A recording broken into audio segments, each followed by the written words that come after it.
साल 2023 की शुरुआत हो चुकी है और 2023 की शुरुआत के बाद बहुत सारे म्यूचुअल फंड में इन्वेस्टमेंट करने के ऑप्शन आ चुके हैं। आप लोगों ने YouTube पे बहुत सारे वीडियोस देखी होगी जहां पर लोग बताते हैं top 5 mutual fund for 2013, top 5 mutual fund to invest in 2023 और ऐसे बहुत सारे वीडियोस होते हैं जहां पर आपको रिकमेंडेशन दी जाती है कि अगर आप 2023 में इस कंपनी के शेयर्स में, इस कंपनी के म्यूचुअल फंड में इन्वेस्टमेंट करेंगे तो आपको अच्छा रिटर्न मिलेगा। और जैसे किसी नए साल की शुरुआत होती है तो हमेशा की तरह यहाँ पर ये वीडियोस आपको देखने को मिल जाएगी। हाल ही में मुझे इंस्टाग्राम के फॉलोअर्स ने पूछा था कि सर 2023 की शुरुआत हो चुकी है, यहाँ पर कौन से इन्वेस्टमेंट ऑप्शन में इन्वेस्टमेंट करना चाहिए। और बहुत सारे लोगों ने तो ये भी कहा है कि 2022 में आपने इस म्यूचुअल फंड को रिकमेंड किया था, लेकिन आप 2023 की वीडियो में इस म्यूचुअल फंड के बारे में बात भी नहीं कर रहे हो। तो इसके पीछे का रीजन क्या है, मैं यहाँ पे इन्वेस्टमेंट करूँ या नहीं करूँ, ऐसा मेरे को सवाल पूछा उसने। तो हमेशा की तरह आज का वीडियो भी बहुत ज्यादा इंपॉर्टेंट होने वाला है, क्योंकि आज के इस वीडियो में मैं आपको 6 ऐसे पैरामीटर्स के बारे में बताने वाला हूँ जिसके बेसिस पर आप ये पता लगा सकते हैं कि कौन सा म्यूचुअल फंड आपके लिए अच्छा है, कहां पर आप लॉन्ग टर्म के लिए इन्वेस्टमेंट कर सकते हैं। सो विदाउट एनी डिले शुरू करते हैं आज की वीडियो को और जानते हैं इन सारे टैक्टिक्स के बारे में।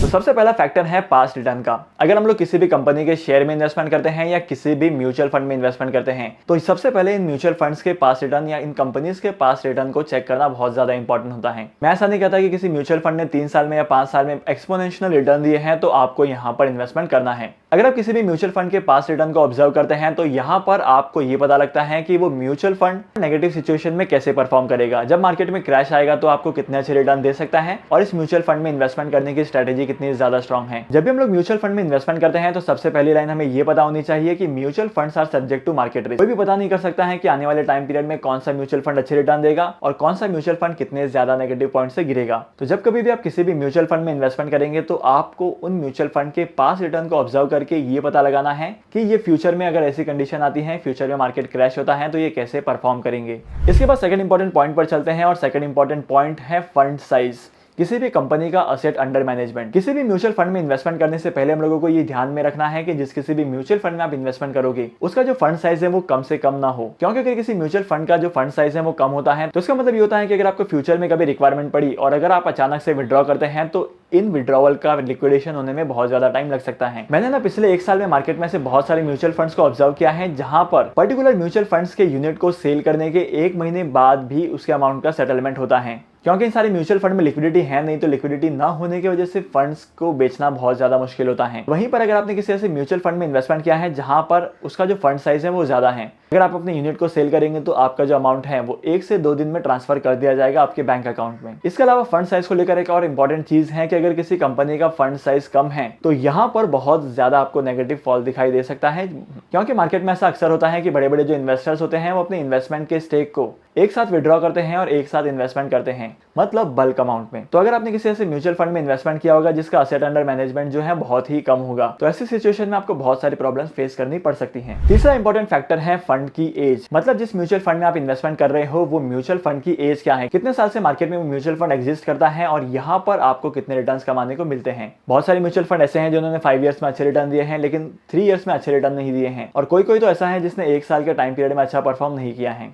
तो किसी भी म्यूचुअल फंड की परफॉर्मेंस को चेक करने के लिए सबसे इंपॉर्टेंट पार्ट होता है उस कंपनी का फंड एज। जितना पुराना म्यूचुअल फंड का स्कीम होगा और जितने अच्छे रिटर्न्स होंगे वहां पर लोग ज्यादा इन्वेस्टमेंट करेंगे, तो डेफिनेटली आपको ये भी पैरामीटर चेक करना है। इसके बाद बात करते हैं अगले रेशियो की, और अगला रेशियो इंपॉर्टेंट फैक्टर है Sharpe ratio. Basically Sharpe ratio ये शो करता है कि आपने जिस म्यूचुअल फंड में इन्वेस्टमेंट किया है उस म्यूचुअल फंड का रिस्क टू रिवॉर्ड रेशियो कितना है, मतलब आपको कितना रिस्क लेने पर कितना रिटर्न मिलेगा। अगर मैं इंडेक्स फंड की बात करूं तो इंडेक्स फंड का रिस्क टू रिवॉर्ड रेशियो जो है नॉर्मल होता है, क्योंकि जिस तरीके से मार्केट का इंडेक्स परफॉर्म करता है, सेंसेक्स परफॉर्म करता है, निफ्टी परफॉर्म करता है, वैसे ही इस इंडेक्स की रिटर्न होती है। लेकिन वहीं पर अगर स्मॉल कैप म्यूचुअल फंड को देखा जाए तो यहाँ पर बहुत सारे स्मॉल कैप म्यूचुअल फंड का जो रिस्क टू रिवॉर्ड रेशियो है बहुत ज्यादा होता है, क्योंकि मार्केट में ऐसी बहुत सारी स्मॉल कैप कंपनीज हैं जिनमें प्रमोटर्स के स्कैम्स बहुत ज्यादा हुए हैं और उन कंपनीज के शेयर्स की वैल्यू भी गिर चुकी है, तो यहाँ पर रिस्क टू रिवॉर्ड रेशियो थोड़ा सा ज्यादा होता है। बेसिकली इसका मतलब यह है कि आप जिस अमाउंट के लिए इन्वेस्टमेंट करते हो उस अमाउंट के ऊपर रिस्क कितना होता है। अगर किसी म्यूचुअल फंड का रिस्क टू रिवॉर्ड रेशियो ज्यादा है तो इसका मतलब ये समझ लीजिए कि आपको उस म्यूचुअल फंड में डेफिनेटली इन्वेस्टमेंट करना है, लेकिन वहां पर सिर्फ एक फैक्टर ही नहीं देखना है, बाकी के जो 5 फैक्टर है उनके बारे में भी सोचना है। इसके बाद चलते हैं 5th पॉइंट पर, और 5th पॉइंट है पीई रेशियो का। आप लोगों ने बहुत बार सुना होगा ना पीई रेशियो के बारे में स्टॉक एनालिसिस में, लेकिन म्यूचुअल फंड में भी पीई रेशियो होता है जहां पर आप प्राइस टू अर्निंग को कंपेयर करते हैं। बेसिकली म्यूचुअल फंड में आप कितना इन्वेस्टमेंट कर रहे हैं और म्यूचुअल फंड से आपको कितने रिटर्न मिल रहे हैं, मतलब यहाँ पर आपको एक म्यूचुअल फंड के यूनिट की प्राइस को डिवाइड करना है अर्निंग पर शेयर से,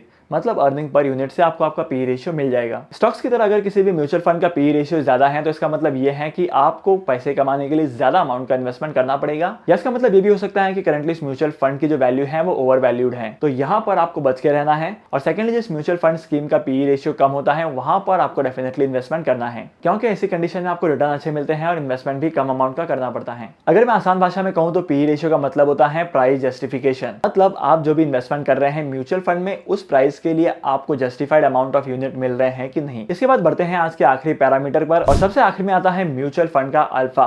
बेसिकली अल्फा का मतलब होता है म्यूचुअल फंड का बेंचमार्क। देखो किसी भी म्यूचुअल फंड में हम लोग इन्वेस्टमेंट करते हैं ना, तो उस म्यूचुअल फंड का एक पर्टिकुलर बेंचमार्क होता है जिसे बीट करने की कोशिश करते हैं। तो किसी भी म्यूचुअल फंड की स्कीम में इन्वेस्टमेंट करने से पहले हम लोगों को देखना है कंपनी का अल्फा, कि जिस म्यूचुअल फंड में आप इन्वेस्टमेंट करने वाले हो उस म्यूचुअल फंड ने अपने फंड की कैटेगरी को या अल्फा को बीट किया है कि नहीं किया है। अगर कोई म्यूचुअल फंड बेंचमार्क को बीट करता है और उसके बाद अच्छे रिटर्न देता है तो यहाँ पर ऑब्वियसली आपको इन्वेस्टमेंट करना है। तो आज के इस इंपॉर्टेंट वीडियो को यहीं पर खत्म करते हैं और होप करता हूँ कि आज की वीडियो का कंटेंट आपको वैल्यूएबल लगा होगा। लेकिन आप लोगों ने आज के इस वीडियो में एक चीज जरूर नोटिस की होगी कि आज की वीडियो में मैंने एक्सपेंस रेशियो के बारे में नहीं बात की है। इसके पीछे का रीजन ये है कि बहुत सारी म्यूचुअल फंड कंपनीज के ऑपरेशन के ऊपर डिपेंड करता है ये एक्सपेंस रेशियो। अगर किसी म्यूचुअल फंड स्कीम में इन्वेस्टमेंट करने के लिए रिसर्च का पैसा बहुत ज्यादा लगता है, बहुत ज्यादा टाइम लगता है, तो यहाँ पर उन कंपनीज का एक्सपेंस रेशियो ज्यादा होगा।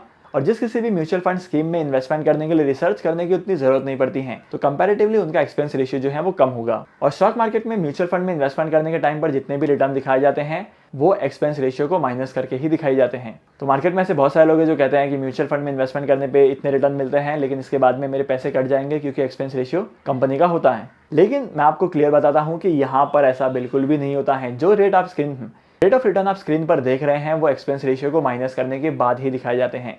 तो डेफिनेटली आपको ज्यादा सोचने वाली बात नहीं है। इन 6 पैरामीटर्स पर अपने इन्वेस्टमेंट के क्राइटेरिया को मैच करना है। अगर आपके इन्वेस्टमेंट के क्राइटेरिया मैच होते हैं तो आप इन्वेस्टमेंट कर सकते हैं किसी पर्टिकुलर शेयर में।